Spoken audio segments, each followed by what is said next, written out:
Banyak orang berhenti berdoa karena berdoa untuk mencari apa yang dia mau dan bukan apa yang. Terus saya bilang, yang ketiga sebelum kita berdoa, saya mau kasih tahu ibu yang ketiga, ibu menangis karena ibu berpikir tentang anak-anak yang masih kecil kan.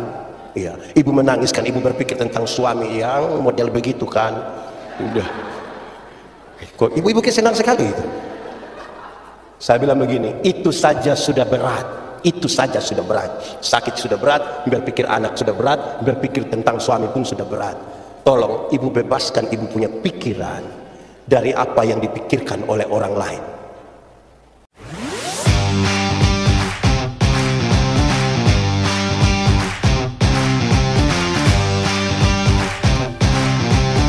Lima menit ke depan kita akan sejenak merenungkan peristiwa 21 tahun lalu. Mengawalinya sejemput jemaat Tuhan berdiri. Dengarkanlah murid-murid Tuhan Yesus ini. Matius mati sebagai martir di Ethiopia, terbunuh oleh pedang. Markus mati di Alexandria, Mesir, setelah diseret oleh kuda di jalanan sampai mati. Lukas mati digantung di Yunani sebagai akibat dari khotbahnya yang luar biasa kepada orang-orang yang terhilang. Yohanes direbus dalam baskom besar berisi minyak mendidih selama gelombang penganiayaan di Roma. Namun secara ajaib dia dilepaskan dari kematian. Yohanes kemudian dijatuhi hukuman penjara di Pulau Patmos. Dia menulis kitab Wahyu di Patmos. Rasul Yohanes kemudian dibebaskan dan kembali melayani sebagai uskup Edesya di Turki modern. Ia meninggal sebagai seorang yang sudah tua, satu-satunya rasul yang meninggal dengan damai. Petrus, ia disalibkan secara terbalik di atas salib berbentuk X.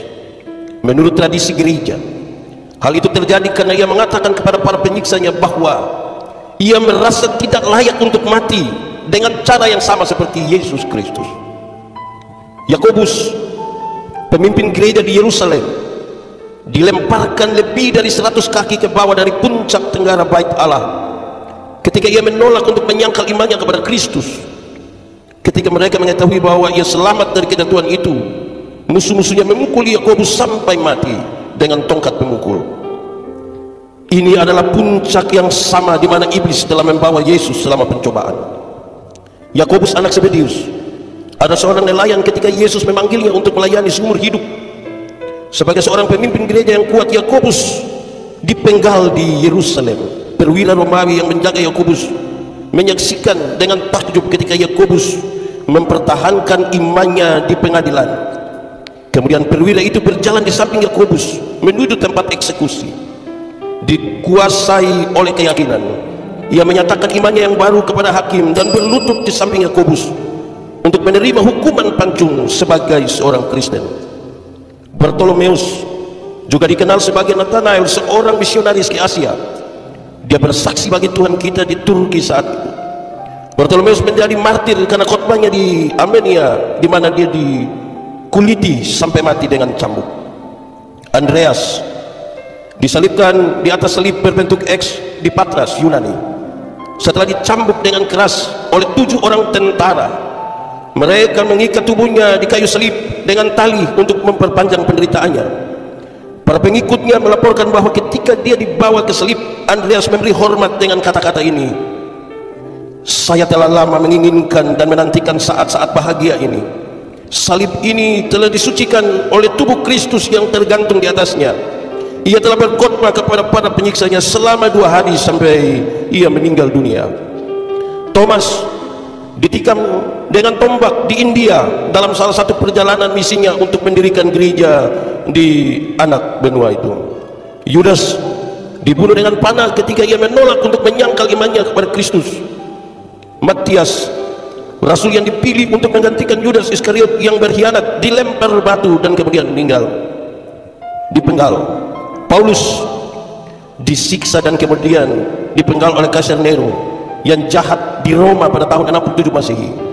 Paulus mengalami pemenjaraan yang panjang yang memungkinkan untuk menulis banyak surat kepada gereja-gereja yang telah ia dirikan seluruh kekaisaran Romawi.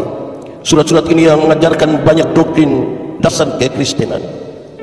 Dan yang berikut, yang terkasih sahabat kita, Pendeta Susianti Tinulele, yang tertembak 21 tahun lalu dalam ibadah di gereja Efata Palu pukul 18.30, persis seperti saat ini. Mungkin ini adalah pengingat bagi kita bahwa penderitaan kita di dunia ini memang tidak seberapa dibandingkan dengan penganiayaan yang hebat dan kekejaman yang dihadapi oleh para rasul dan murid-murid pada masa mereka demi iman. Dan kamu akan dibenci semua orang oleh karena namaku, tetapi barang siapa bertahan sampai pada kesudahannya, ia akan selamat. Mari kita tunduk kepala di hadapan Tuhan. Tuhan, kuatkanlah kami supaya dengan iman kami menjalani kehidupan iman kami di dalam Tuhan. Para martir telah mendahului kami, dan masing-masing kami punya pergumulan iman sendiri di hadapan. Tolonglah kami. Terima kasih banyak Tuhan. Kami percaya kasih Tuhan lebih besar dari semuanya. Terpujilah Tuhan. Terpujilah Tuhan. Di dalam nama Yesus kami berdoa. Amin. Tiada satu pun seperti Kau Yesus, Kau sahabat yang sejati. Dalam bahaya Kau mengendapku, Engkau Yesus sahabatku. Tiada satu seperti Kau Yesus, Kau sahabat yang sejati. Dalam bahaya Kau mengendapku, Engkau Yesus sahabatku. Engkau Yesus sahabatku. Lagi Engkau Yesus. Engkau Yesus sahabatku. Mari beri kemuliaan bagi nama. Silakan duduk semuanya. Terima kasih, silakan duduk. Bapak Ibu, shalom. Saya ada pakai baju baru ini. Ini panitia yang siap ini. Tepuk tangan kasih panitia yang luar biasa. Kita diajak hari ini untuk merenungkan sebuah peristiwa yang terjadi 18 Juli tahun 2004, 21 tahun lalu, pukul 18:10. Dan hari ini kita merenungkan bahwa itu menjadi bagian dalam perjalanan kekristenan, bukan saja di Efata, bukan saja di Palu, bukan saja di GKSD, bukan saja di Indonesia, tapi perjalanan kekristenan di seluruh dunia. Banyak orang bertanya kepada saya, Pak Pendeta, mengapa harus mati?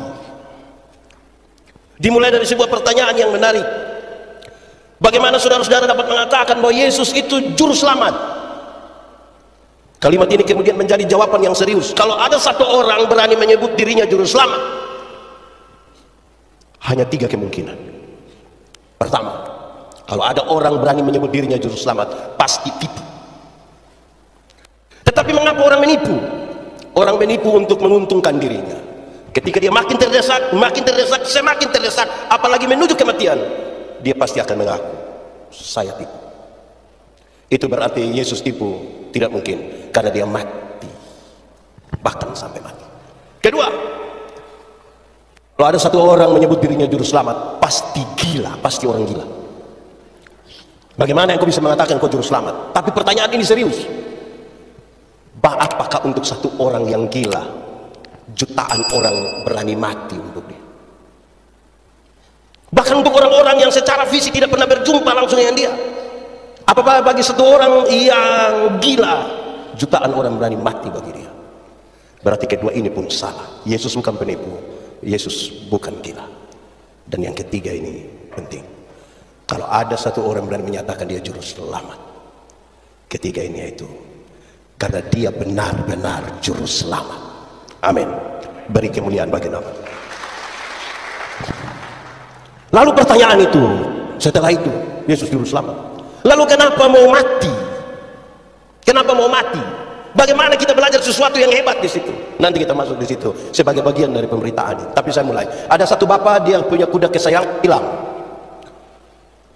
Dia duduk-duduk, tetangga-tetangga datang bilang begini, bapak pas sedih. Yang sedih apa? Bapak punya kuda kesayangan hilang. Dia bilang, nasib baik, nasib buruk, siapa tahu. 2 minggu kemudian itu kuda kesayangan datang kembali dari hutan, bawa 40 kuda liar. Tetangga-tetangga datang bilang, bapak, kenapa? Pasti bapak senang nih. Senang bagaimana? Kuda kesayangan sudah pulang, bawa lagi 40 kuda liar. Dia bilang, nasib baik, nasib buruk, siapa tahu. Bapak ini punya satu anak laki-laki. Anak laki-laki ini udah ada 40, dia coba-coba naik satu kuda liar, ini kuda lompat-lompat, ini anak jatuh, kaki patah. Tetangga-tetangga datang bilang begini, bapak pasti bapak sedih. Sedih apa?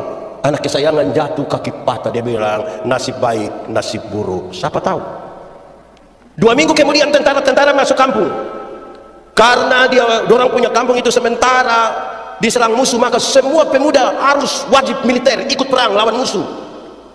Semua pemuda ikut perang kecuali bapak punya anak, karena dia punya kaki patah. Tetangga-tetangga itu datang, memang tetangga ini susah betul. Orang datang lagi, bapak pasti bapak senang. Senang bagaimana? Baik, bapak punya ini tidak pergi, yang kami punya ini pergi. Tidak tahu pulang ke tidak. Beliau hanya bilang, nasib baik, nasib buruk, siapa tahu. Kalau terus begini, sepagi kita tidak pulang. Tapi intinya begini, bagaimana orang memandang kepada kematian. Kalau hidup itu ada, mati itu pasti. Sama-sama 1, 2, 3. Kalau hidup itu ada, mati itu pasti. Kasih tahu kawan di sebelah, 1, 2, 3. Kalau hidup itu ada, mati itu, mau bikin status itu tidak apa-apa. Kalau hidup itu ada, mati itu. Di satu kota di Kalimantan saya pergi, ada satu ibu datang berjumpa dengan saya. Dia bilang, Pak Pendeta, saya minta Pak Pendeta doakan saya. Saya punya pergumulan yang berat. Saya bilang, apa itu ibu? Dia bilang, saya mengalami 3 kanker sekaligus. Ada kanker payudara, kanker serviks, kanker apalah begitu. Dia menangis. Terus saya bilang begini, ibu, kita dua akan berdoa. Tapi sebelumnya saya mau bilang kepada ibu, 1, semua orang pasti mati. Pendeta Yandi nanti mati, ibu juga nanti, orang sehat nanti, orang sakit pun nanti, orang tidak percaya pun nanti, orang percaya pun nanti, kita semua pasti mati.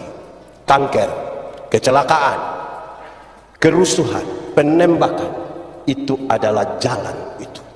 Tapi kita semua pasti. Kedua, saya kasih tahu dia, ibu, saya mau kasih tahu ibu yang kedua, kita dua akan berdoa. Orang dua berdoa, tapi mari orang berdoa begitu rupa sampai menemukan apa yang Tuhan mau. Jangan orang dua berdoa sampai menemukan apa yang Tuhan mau. Banyak orang berhenti berdoa karena berdoa untuk mencari apa yang dia mau dan bukan apa yang.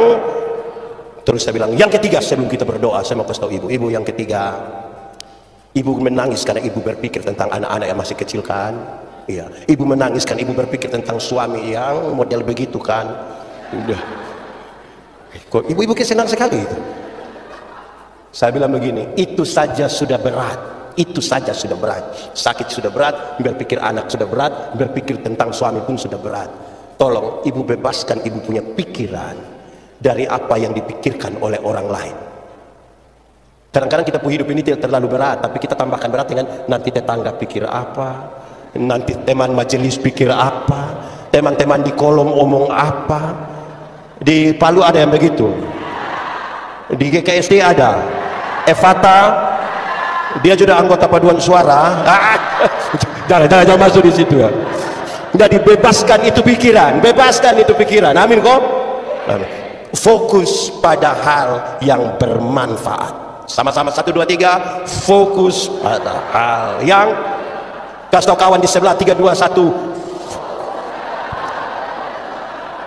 Sebelum kita masuk ke sini dan pertanyaan tadi kenapa harus mati, saya ingin sampaikan kepada saudara begini. Paulus, Rasul Paulus yang tadi disebutkan, dia bilang begini, penderitaan ringan yang saya alami, penderitaan ringan yang saya alami tidak bisa dibandingkan dengan kekekalan yang Tuhan siapkan bagi saya.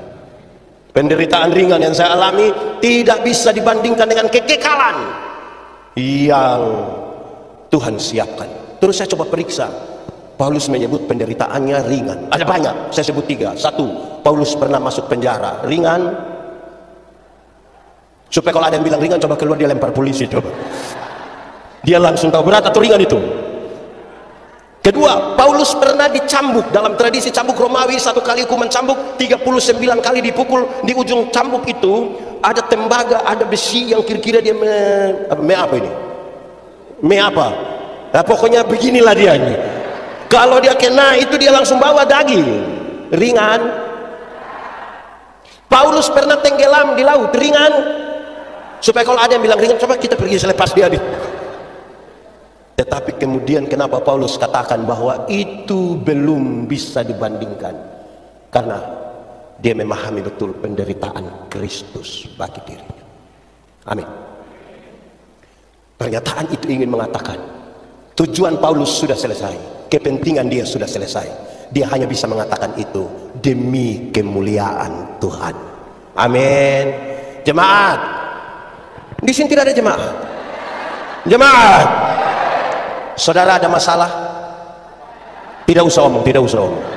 Saya lihat ini muka masalah semua.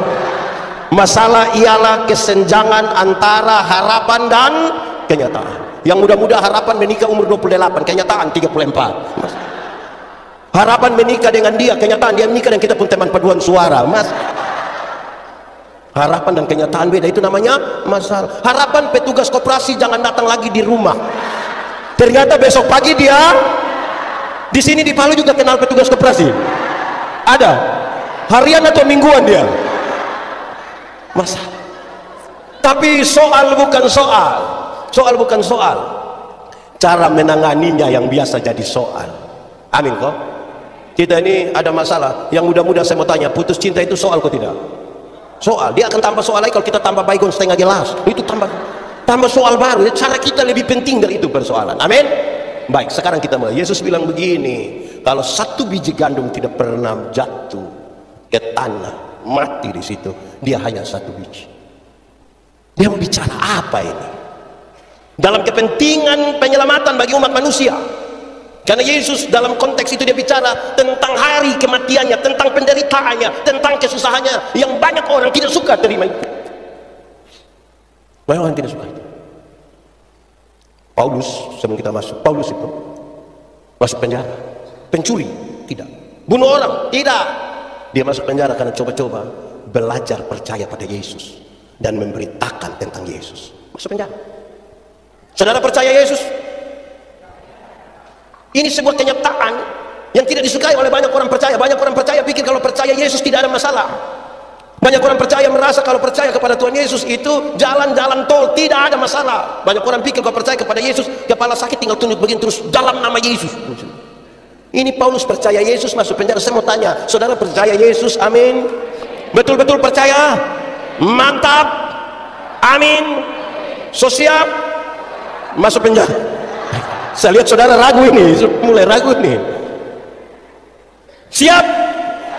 Siap apa? Nah, kita mulai sekarang. Kenapa Yesus mau mati bagi kita supaya kemudian ini terjadi, banyak muncul di mana-mana. Dia mendahului kita. 1, karena kasih. Sama-sama 1, 2, 3. Hukum Taurat itu ada berapa? Berapa? 10. 10 kalau pakai bahasa Indonesia? Ya 10. Pakai bahasa Inggris baru? Pakai bahasa di Palu? Nah, pokoknya itu sudahlah. Hukum Taurat itu ada 10. Dari 10 dijabarkan jadi 613 pasal. Berapa? Dari 613 itu masih ada ribuan peraturan hidup setiap hari. Dan dari ribuan itu Tuhan Yesus simpulkan dalam 2 kalimat. Mengasihi Tuhan dan mengasihi. Dari 2 kalimat itu Tuhan simpulkan tinggal 1 kata, yaitu K-A-S-I. K-A-S-I-H. Apa? Kasih, kasih, kasih. Kasih, kasih, kasih. Kasih itu apa? Kasih itu tidak suka apa? Ini orang dong lagu rohani dong tidak tahu, tapi karena itu langsung tahu itu. Oke, baik. Itu lagu yang anak-anak sekolah minggu biasa main ini. Kasih itu dimulai dari apa? Paulus dapat informasi dari keluarga Chloe, jemaat di Korintus sudah mau pecah. Kenapa jemaat mau pecah? Jemaat mau pecah karena dua hal. Satu, karena mereka suka pilih-pilih pelayan. Karena suka apa? Pilih. Jemaat separuh bilang pelayan yang baik harus seperti Paulus, karena Paulus satu kali berkhotbah 2.000 3.000 orang bertobat. Separuh yang tidak, pelayan yang baik itu harus seperti Apolos, dia seorang pengkhotbah yang luar biasa, khotbah 5-6 jam orang tidak bosan. Itu dulu baru pelayan. Paulus dengan Apolos tidak tahu, tapi jemaat sementara mengelompokkan diri. Saya mau tanya, di Efata ini berapa pendeta? Jemaat aman?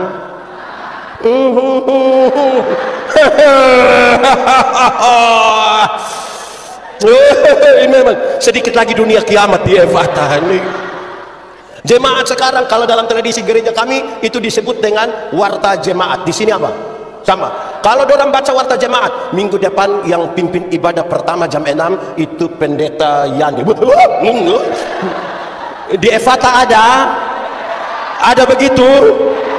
Ini berarti tidak pernah ikut gereja ini.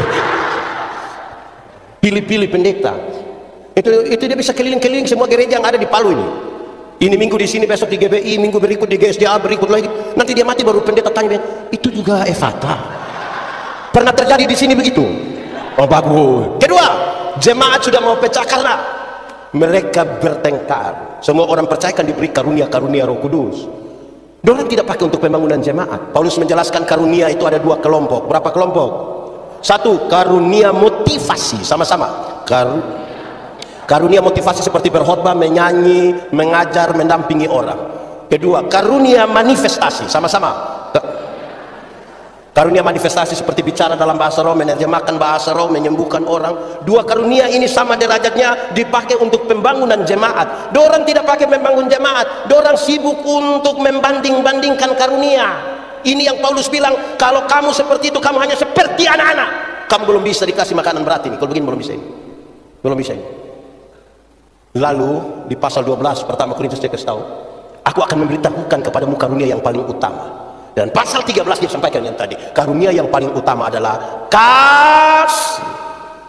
Kasih itu dia kasih tahu lagi, dia bilang begini, sekalipun engkau tahu semua bahasa manusia, bahkan bahasa malaikat engkau tahu semua, tapi kalau kasih tidak ada, kamu hanya seperti gong. Sekalipun engkau pintar, engkau iman yang sempurna memindahkan gunung ke laut, kalau kasih tidak ada, engkau tidak ada guna. Sekalipun engkau memberikan semua yang ada pada hidupmu, bahkan tubuhmu engkau beri untuk dibakar, sekalipun kalau kasih tidak ada, engkau tidak ada faedahnya. Lalu dia jelaskan kasih itu apa. Dia sebutkan 15, tapi hari ini saya tidak mau sebut 15, satu saja. Kasih itu sabar. Dalam Alkitab, sabar itu bukan menunggu waktu pulang. Dalam Alkitab sabar berkaitan dengan dua hal. Satu, sabar terhadap situasi. Sama-sama, 1, 2, 3. Kasih tahu kawan di sebelah, 1, 2, 3. Ada situasi-situasi tertentu dalam hidup ini yang kita tidak suka, tapi firman Tuhan bilang apa? Ada sakit dan penderitaan yang kita rasa sudah terlalu berat, tidak mau jalani lagi, tapi firman Tuhan bilang ada tanggung jawab pelayanan penatua diaken yang kita sudah tidak mau jalani lagi, cepat-cepat habis periode sudah, tapi firman Tuhan bilang ada pendeta yang khotbah sudah terlalu lama, kok kita sudah pemalas dengar, tapi firman Tuhan bilang apa? Sabar,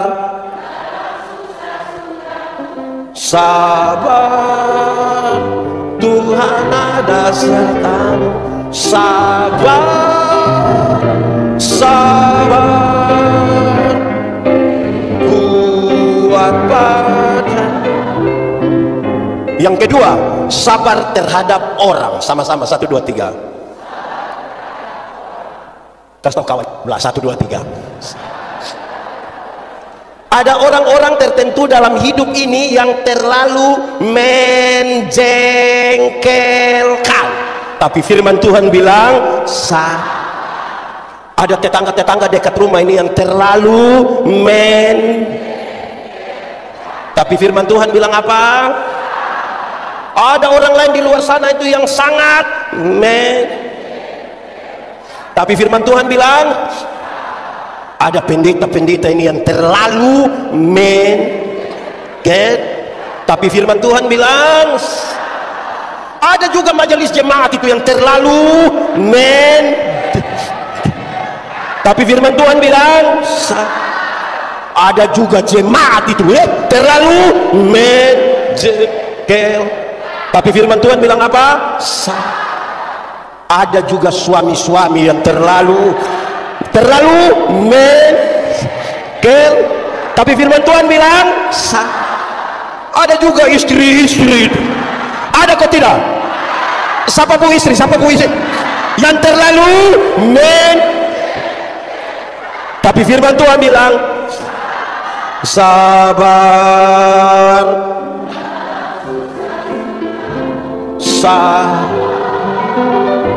Tuhan ada sertamu. Sabar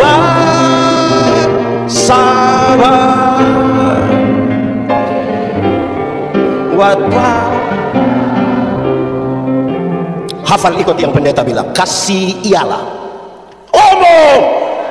kasih ialah kebaikan, tidak terpatahkan oleh apapun, tidak akan berubah menjadi kebencian. Ulang, kasih ialah kebaikan, tidak terpatahkan oleh apapun, tidak akan berubah menjadi kebencian. Rujukannya begini, karena begitu besar kasih Allah akan dunia ini. Apakah Tuhan Allah mengasihi dunia? Apakah Tuhan mengasihi dunia?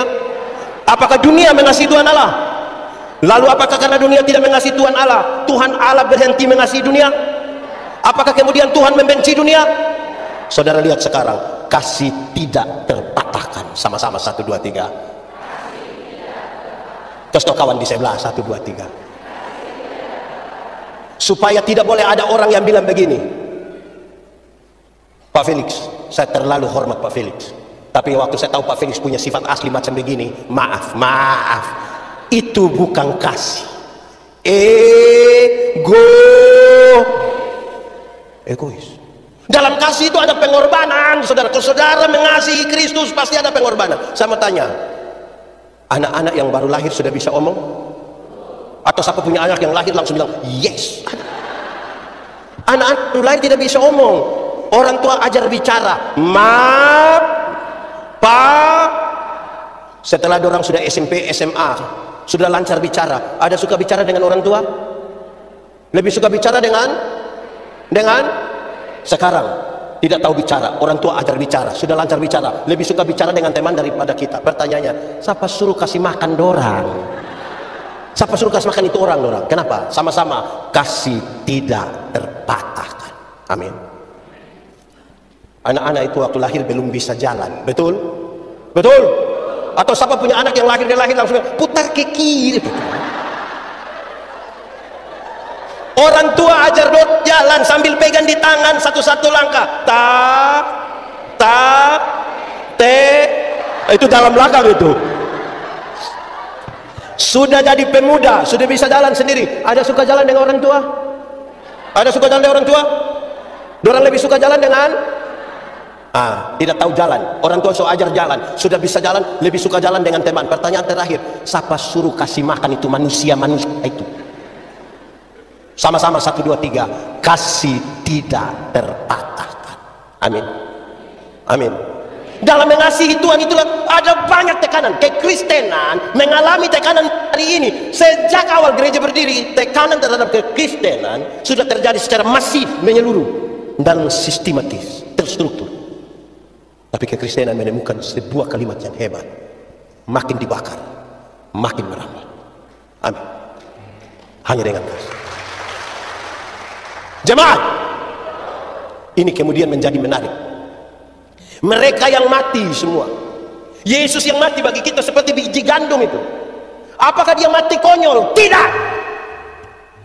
Dia dimuliakan. Sama-sama 1, 2, 3. Dia. Mereka yang mati di dalam nama Yesus dimuliakan, bukan mati konyol. Hari ini kalau saudara bertanya kepada Tuhan Yesus, Tuhan Yesus, seperti apakah Engkau mengasihi aku? Tuhan Yesus tidak jawab. Saya ulangi, hari ini kalau saudara tanya, Tuhan Yesus, seperti apakah Engkau mengasihi aku? Tuhan Yesus tidak jawab. Tapi dia merentangkan tangannya di kayu salib dan mati bagi saya dan saudara. Amin. Kemuliaan itu yang Tuhan berikan bagi kita. Kemuliaan salib. Amin. Sama-sama 1, 2, 3. Kemuliaan salib. Apa banyak orang suka bertengkar? Kenapa gereja-gereja ini bertengkar di media sosial? Satu pendeta hujat pendeta yang lain. Kenapa? Karena kita lagi bertengkar hal-hal di luar kemuliaan salib. Kita lagi berusaha membesarkan organisasi, membesarkan pendeta tertentu. Kita lupa pada kemuliaan salib. Ada satu lagu lama, orang tua pasti masih ingat ini. Pada saat tubuh jauh dari lihat salib, lihat salib Tuhan berdiri. Sepotong kayu, sepotong kayu tanda dosa. Tanda dosa besar di sana Tuhanku telah mati. Ku datang pada salib itu, ku kenangkan cinta Tuhanku. Ya ku jatuh pada kakinya, ya ku jatuh pada kakinya. Sana ku dapat ampun, sana ku dapat ampun dosa. Kalau kita pergi ke salib itu, orang hanya akan melakukan 2 gerakan. Gerakan yang pertama, dia akan menunduk, bahkan berlutut, dan dia mengaku di situ, pada kaki salibmu Yesus, Yesusku berlindung. Akhir hayat Golgota, pancaran yang agung, salibmu,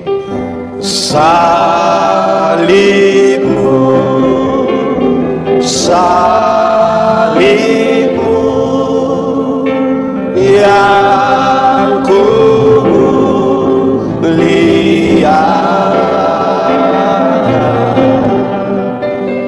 hingga dalam surga ada berhenti. Itu gerakan pertama, berlutut, mengaku dosa. Tapi kalau dia berani menengadah kepada salib itu sambil angkat tangan, aku berserah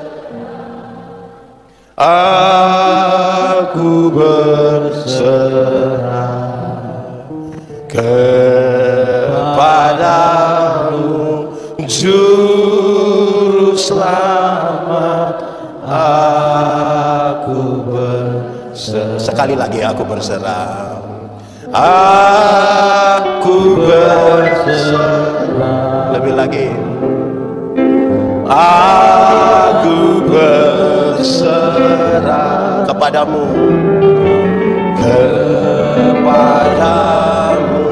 Juru Selamat. Aku berserah. Kalau dalam gereja, orang hanya datang untuk mengaku dosa, orang hanya datang untuk menyembah. Ada bakalai di gereja, ada pertengkaran di gereja, ada tukang tersinggung di gereja. Di sini ada tukang tersinggung yang sedikit-sedikit tersinggung, sedikit-sedikit tersinggung, sedikit-sedikit tersinggung, tersinggung kok sedikit-sedikit, sedikit-sedikit tersinggung, mau keluar dari GKSD, mau bikin gereja sendiri di sebelah situ. Kita kehilangan kasih. Amin kok. Amin. Saudara, bayangkan kalau kasih tidak ada. Bayangkan kalau kasih tidak. Siapa mau berkorban? Kita rapat majelis jemaat saja, ada yang dia mau bicara, semua orang harus dengar. Orang bicara dia tidak mendengar. Fatah ada, fatah ada. Betul-betul ada. Dia ada sekarang. Tunjuk dia. Ada yang usul semua program dia usul. Tapi jangan coba-coba minta sumbangan, jangan coba. Ada begitu di sini. Ada betul. Ada ikut ibadah sekarang. Dia yang pakai apa itu? Aduh, bahaya itu. Ada yang usul program. So, pokoknya untuk usul itu dia paling nomor satu itu. Omong paling banyak. Pas acara dia tidak ada. Ada juga di sini. Ada juga. Fam apa itu? Ada yang waktu ibadah dia tidak ada. Pas makan. Ada. Dia ada di sini juga. Ini kacau begini. Jemaat. Orang semua ini akan mati, betul. Kita mati dengan kesan.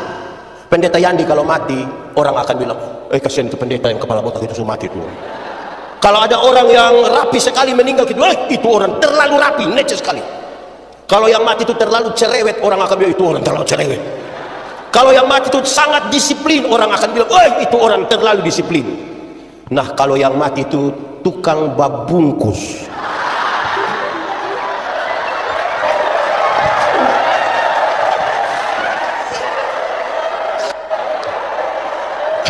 Di sini ada yang biasa babungkus. Tunjuk saya tidak. Pasti yang mati terus pendeta tanya, siapa yang mati? Itu pendeta. Yang mana? Itu pendeta itu. Yang mana? Kalau kita ngomong pasti pendeta tahu. Yang mana? Yang biasa babungkus ya. Jadi memang kasih ini penting toh. Amin kok. Jemaat. Saudara lihat, kalau tanpa kasih kita hanya show. Ada orang ini tahu menyanyi. Tepuk tangan bagi yang penyanyi dong. Tepuk tangan yang tadi menyanyi di sini. Bagus. Terus saya menyanyi.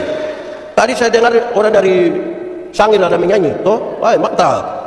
Bersyukurlah atas segala berkat yang telah dilimpahkannya bagi kita yang tak putus-putusnya kita terima ya Allahku ya ya Yesus, Engkau sangat mulia bagi semua orang percaya.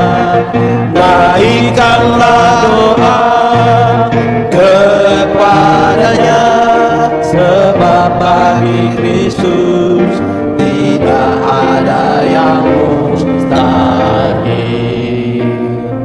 Itu bagus, karena ada orang tahu menyanyi tapi tidak mau menyanyi. Nanti pendeta tanya, ada paduan suara vokal grup? No. Tapi tiba-tiba ada informasi Gubernur Sulawesi Tengah dan Ketua Sinod GKST akan bersama-sama di GKST Jemaat Efaka Palu.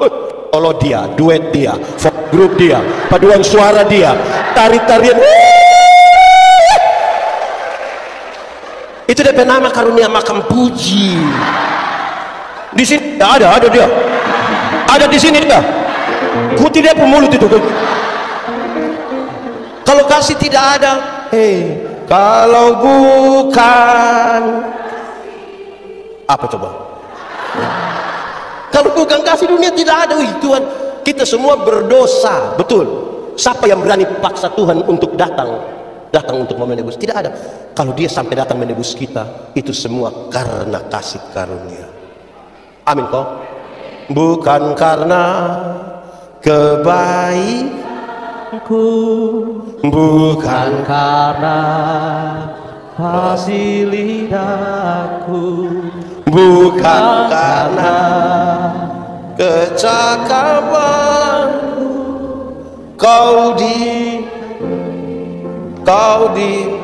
langsung di ref supaya kita tidak semua karena anugerahnya diberi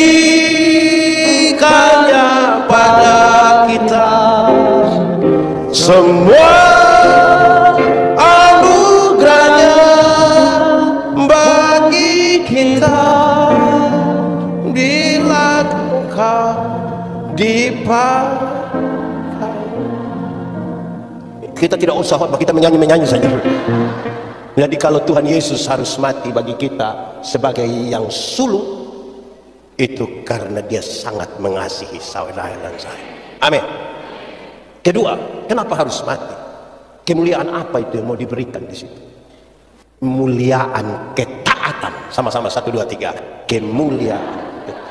Kasih kawan di sebelah 1, 2, 3. Tuhan Yesus itu taat, bahkan taat sampai mati. Dia taat sampai mati untuk apa? Untuk kita punya putus hubungan dengan Tuhan karena dosa, menjadi tersatukan kembali. Dan dia taat sampai mati. Amin. Ada satu orang datang ke saya, Pak Pendeta, kalau Yesus itu memang Tuhan, kenapa waktu dia mau ditangkap, mau disalibkan, dia tidak kasih tunjuk kuasa sedikit, biar orang semua tahu? Apa maksud? Misalnya pas orang mau salibkan, dia langsung bilang, pasti orang langsung percaya. Terus dia bilang, coba kalau saya yang Tuhan, tapi makanya engkau tidak mungkin dari Tuhan, yang macam engkau tidak mungkin. Karena Tuhan itu taat. Tuhan itu apa? Bahkan taat sampai tidak boleh ada satu pun kemuliaan dalam gereja yang bisa membuat orang dia bahkan tidak boleh taat. Tidak boleh. Saya mau tanya dulu, di Evates ini ada katekisasi? Ada. Berapa tahun? Berapa? 1 tahun. Oh, 1 tahun. Berapa kali tidak ikut pertemuan tidak boleh siding? 3 kali kah? Oke. Terus tiba-tiba ada orang tua datang bilang, pendeta, Desember nanti ada tabis siding kah? Iyo. Kenapa? Kita punya anak yang sekolah dokter itu, yang di Bandung itu. Anak terlalu pintar dia. Itu dosen belum tahu, dia sudah tahu semua.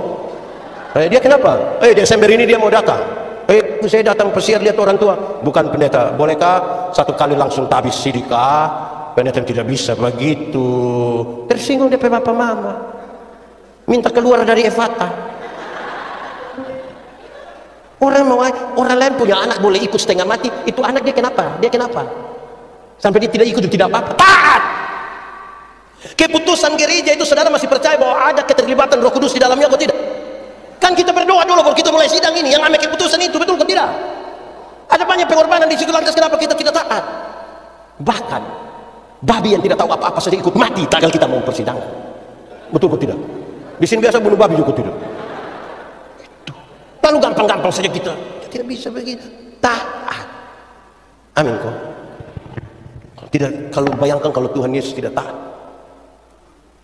Stefanus ketika berhadapan dengan kematian, dilempar dengan batu sampai mati.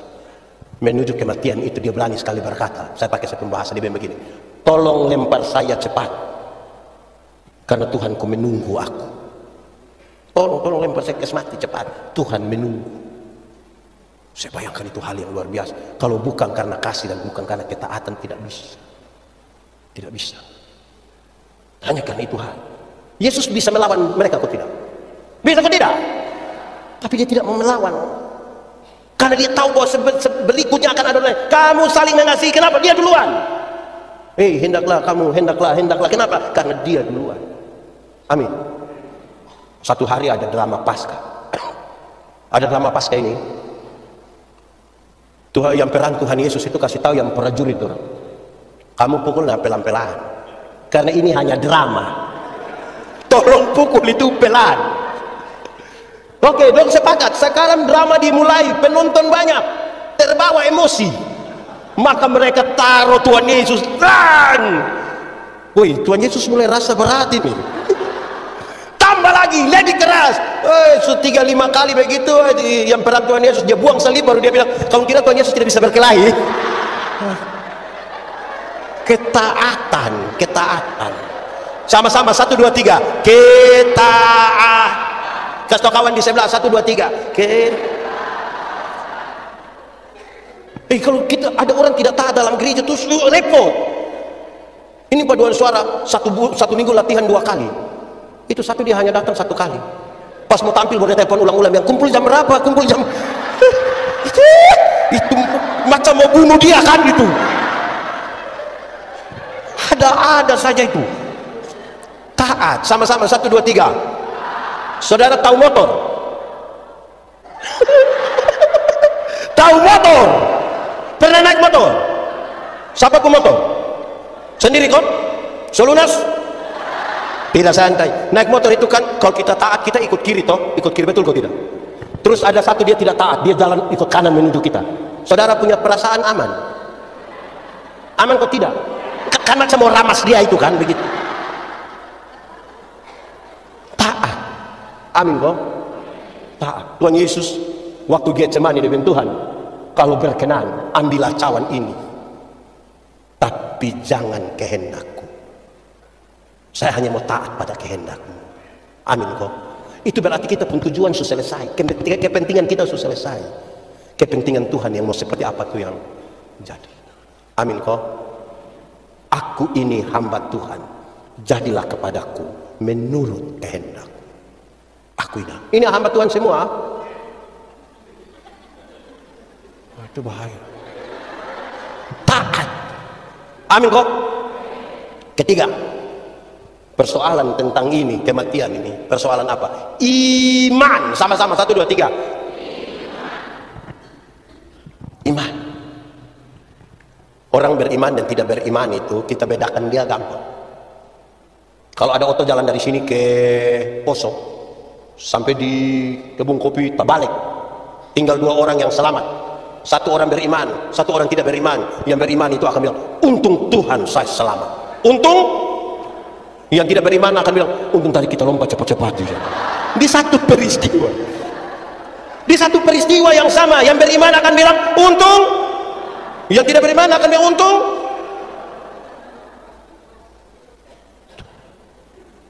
Di GKSD Efata ini lebih banyak untung Tuhan atau untung saya? Untung? Ya. Tuhan Yesus bilang begini, barang siapa mau mengikut aku mesti menyangkal diri, memikul salib dan mengikut. Menyangkal diri itu artinya bukan saya tapi Tuhan. Sama-sama, 1, 2, 3.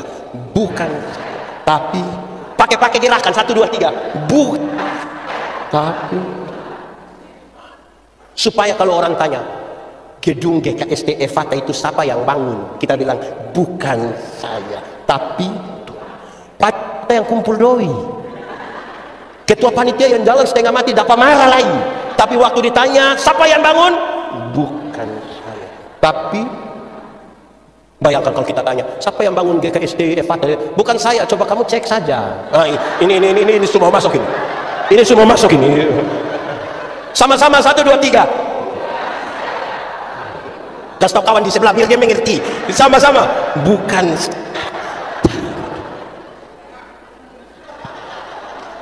Ada orang miskin, sakit-sakitan datang kepada saudara, dia tidak punya apa-apa, lapar. Saudara tolong dia. Singkat cerita dia sehat, dia sukses. Dia bawa kesaksian itu kemana-mana dan berita itu sampai ke telinga saudara. Saudara akan bilang apa?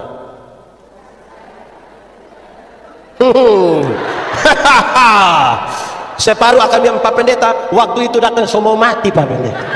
Untung. Sama-sama, 1, 2, 3. Bukan tapi. Bukan saya tapi. Oke, hafal, ikut yang pendeta bilang. Iman ialah iman ialah dasar dari segala sesuatu yang kita harapkan dan bukti dari segala sesuatu yang tidak kita lihat. Ulang, iman ialah dasar dari segala sesuatu yang kita harapkan dan bukti dari segala sesuatu yang tidak kita lihat. Nah, dengar, dasar itu fondasi. Dasar itu, tahu fondasi? Pernah lihat fondasi? Di mana? Siapa perumah? Bagus. Fondasi, teori tentang fondasi itu gampang saja. Fondasi kuat, bangunan kuat. Fondasi miring, bangunan. Fondasi dari apa? Harapan. Harapan itu apa? Idealisme masa depan, cita-cita, visi. Saudara mau jadi gubernur Sulawesi Tengah tahun 2080, silakan. Itu visi, cita-cita. Saudara mau jadi orang terkaya se-Indonesia, silakan. Itu cita-cita. Yang ibu-ibu, yang nona-nona mau jadi wanita tercantik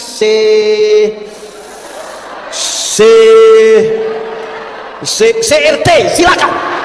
Itu cita-cita.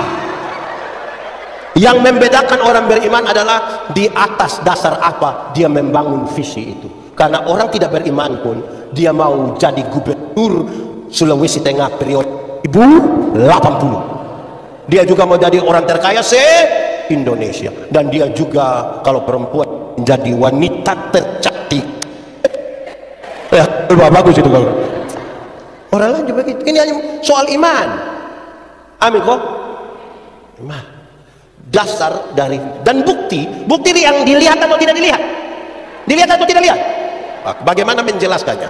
Arsitek, tahu arsitek? Di sini ada arsitek. Dia punya nama siapa? Kita mau minta tolong.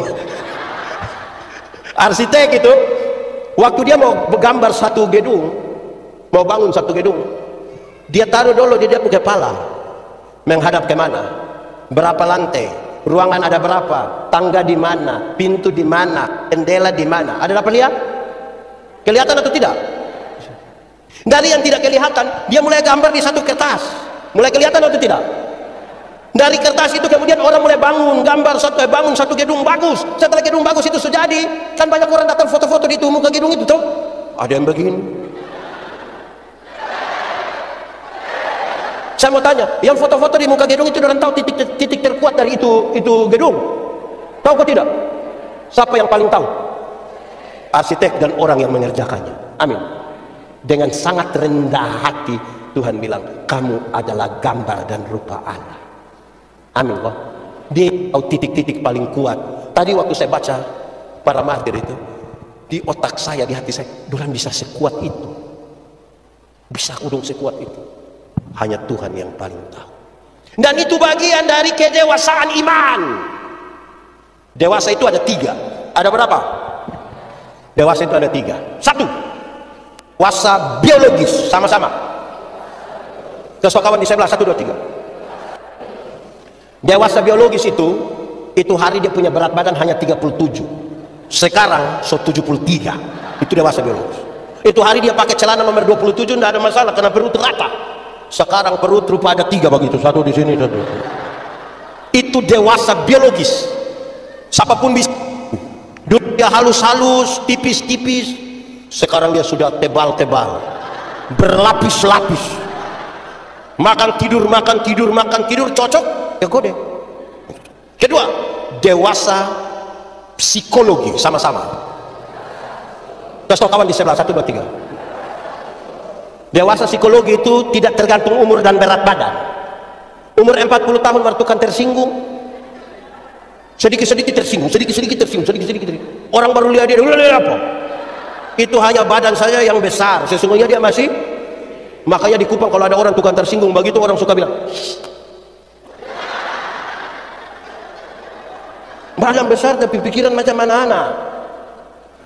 Ketiga, dewasa iman, sama-sama, 1, 2, 3. Kasih kawan di sebelah, 1, 2, 3. Dewasa iman begini. Ada mimbar berat 10 kilo. Ada anak umur 3 tahun. Anak umur 3 tahun bisa pikul mimbar yang 10 kilo. 17 tahun kemudian dia umur 20 tahun bisa pikul mimbar yang 10 kilo. Yang berubah anak atau mimbar.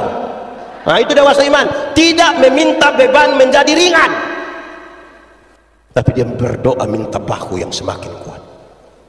Orang dewasa iman tidak akan menangis masalah berubah, karena dia tahu kalau Tuhan izinkan dia ada masalah, Tuhan tahu seberapa kuatnya dia. Karena itu hampir orang dewasa iman tidak akan meminta orang lain berubah. Tapi siapa yang berubah?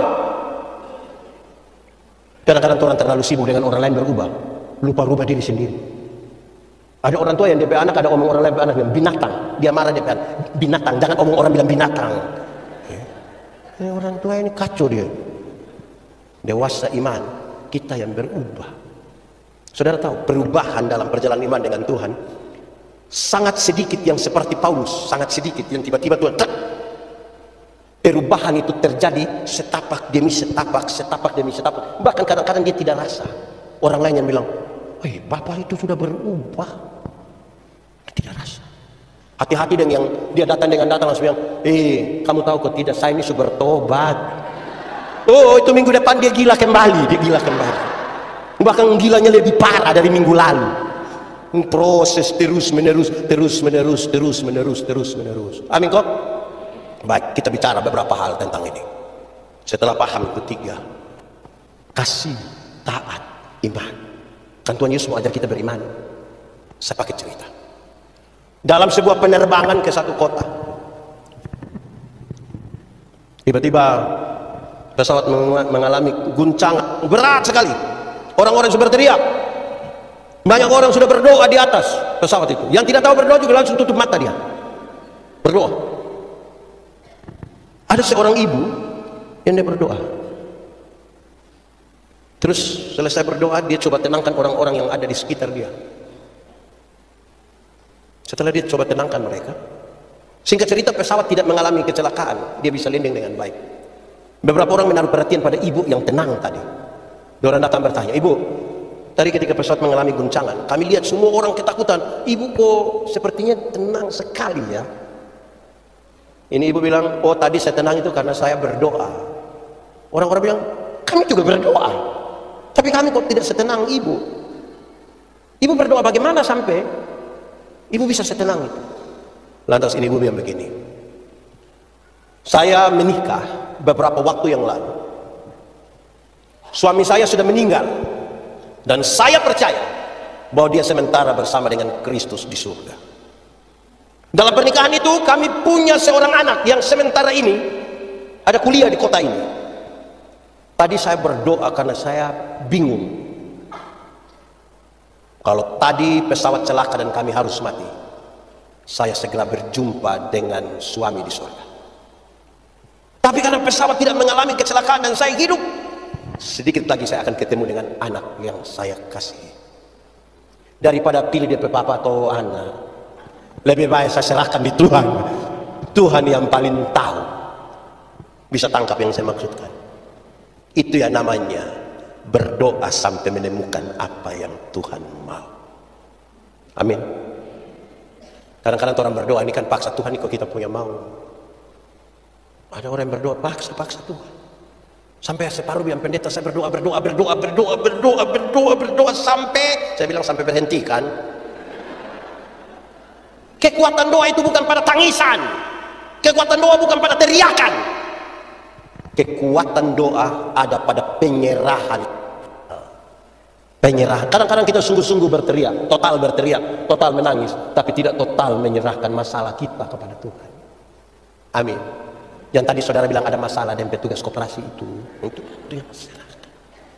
Serahkanlah hidup padanya, serahkanlah seluruh persoalanmu, sebab di dalam namanya ada jaminan kekal di dalam segala perkara. Berserah pada Yesus, berserah pada Yesus, percayalah Dia sanggup menolong. Seru pada Yesus, berserah pada Yesus, berserah. Kedamaian apa Dia akan memberi? Dia akan memberi kedamaian apa? Satu. Kedua, ada satu anak baru menikah, kira-kira beberapa tahun, 2 tahun begitu, terus dia meninggal. Waktu dia meninggal, menangis sekali. Dia punya tante, bukan dia punya mama, dia punya tante yang menangis. Tante hubungi saya, "Pak Pendeta, kami ingin bawa dia punya abu dari Banjarmasin ke Kupang. Pendeta boleh pimpin?" Saya bilang boleh, tapi saya mau tanya, kenapa ibu sedih sekali? Sedekat apakah ibu dengan dia? Dia bilang, "Waktu saya di Australia, dia pernah tinggal dengan saya kurang lebih 8 tahun. Tapi dia orang tua lebih lama dan dia, kenapa ibu yang paling sedih?" Dia, "Pak Pendeta tidak tahu satu hal. Saya mengerti sesuatu." "Apa itu?" "Karena dia ada, maka saya punya status. Saya bisa disebut tante. Kalau dia tidak ada, saya tidak pernah dapat penghargaan itu." Apa yang ingin saya bilang? 2. Pertama, relasi yang kuat. Relasi kuat. Tadi siang duduk cerita-cerita, saya bilang begini, Ada banyak kita ini orang tua masih hidup tidak pernah perhatikan. Online tiap hari tapi tidak pernah telepon orang tua di Muri. Nanti orang tua mati baru dia telepon berulang-ulang, jangan kubur dulu sebelum kita sampai. Mau kasih tahu siapa? Orang tua masih hidup, dia tidak pernah kirim beras kah, gula kah, minyak goreng, tidak pernah. Orang tua mati baru dia bawa babi besar. Itu juga utang itu. Orang tua masih hidup ini rumah miring-miring begini, tidak pernah urus. Orang tua sudah mati baru dia punya ini kuburan itu pakai keramik. Gambar Tuhan Yesus baru tulis Immanuel. Immanuel siapa? Orang tua masih hidup itu beli kasih dia jas, kasih pakai sepatu macam jas kuning begini. Yang panitia ada beli ke saya ini. Pesan berulang-ulang, pendeta ukuran berapa? Mudah-mudahan dong tambah 2.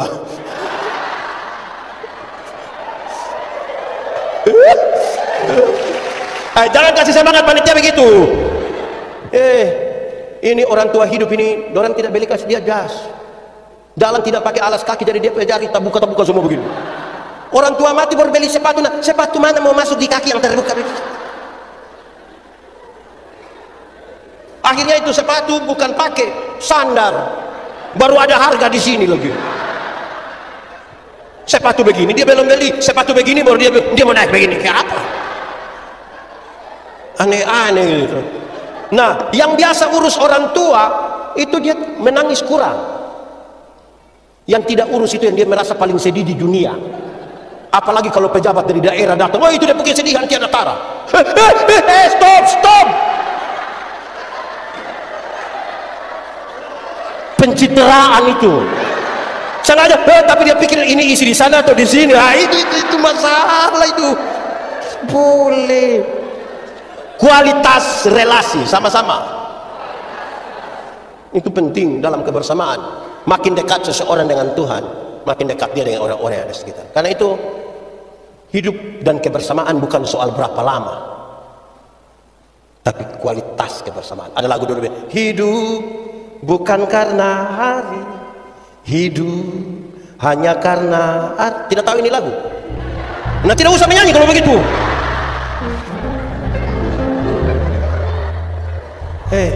Saya hampir solo ini. Jadi saudara, jadi kualitas kebersamaan toh, dan terutama kebersamaan kita dengan Yesus.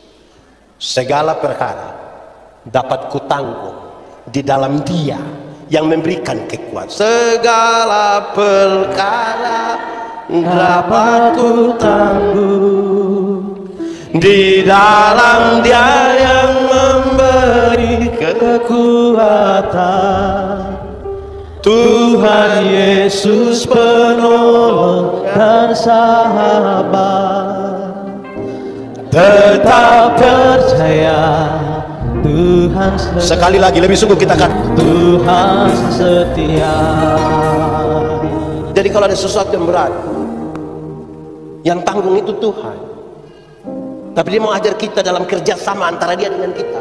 Saudara sakit ini tidak bisa dibandingkan. Saudara jangan pikir kalau saudara lumpuh itu lebih berat dari kami yang asma. Asma itu setengah mati. Setengah mati atau tidak? Jangankan itu, pilek juga susah kita. Kita mau ngomong selamat hatsu, hari ini hatsu, susah itu. Tapi perkara-perkara yang kita alami, tidak dibandingkan yang kasih Tuhan, Dia tanggung itu. Hari ini saudara, bukan yang tanggal 18 ini. Maksudnya sekarang ini gampang sekali orang jual keyakinan. Apalagi kalau dia mulai omong bilang jalan beda-beda tapi sama-sama menuju. Oh ini dia semua jual ini. Ini dia semua jual ini. Dia mulai pedagang ini kalau sebegini. Sekali memulai sesuatu dengan Tuhan, sangat sulit untuk kita mengakhirinya dengan Tuhan. Saya ulangi kalimat. Memulai sesuatu dengan Tuhan sangat sulit kita mengakhirinya bersama Tuhan. Kita memulai sesuatu, kita berdoa, kita mau jalan dengan Tuhan. Kita mulai mengalami tanjakan yang menguntungkan, yang baik, yang buat kita semakin terkenal, semakin kaya. Banyak orang mulai meninggalkan Tuhan di situ. Kalau ternyata kita mulai dengan Tuhan dan jalannya makin menurun, kita makin ditinggalkan, makin rugi. Banyak orang mulai kasih tinggal Tuhan di situ. Lalu apa yang sekarang mau dikatakan bagi kita? Saya mau minta tolong kakak, bantu saya. Kita mulai begini, di sini saja. Anggap saja ini tangan Tuhan dan ini tangan orang berdosa. Ini anggap saja ini tidak ini hanya drama ini. Anggap saja ini tangan Tuhan dan ini tangan orang berdosa. Sekarang saudara lihat. Coba pegang saya di sini, pegang ini. Kuat. Lebih kuat. Tambah kuat. Lebih lagi. Nah, ini paling kuat. Sekarang saya tanya, tolong jawab. Pegang sekuat ini bisa bertahan berapa lama? 1 detik. Bisa? Tidak. 1 detik. Bisa. 1 menit. Bisa? Bisa. 1 jam. Tidak bisa. 1 hari. 1 minggu. Tidak bisa. 1 bulan. Saudara lihat, makin kuat dia pegang, makin cepat dia lepaskan. Apa yang harus dilakukan? Dia harus membiarkan Tuhan pegang dia. Waktu dimana sebagai manusia dia seperti terlepas, tidak kuat, tidak berdaya, tangan Tuhan tetap memegang.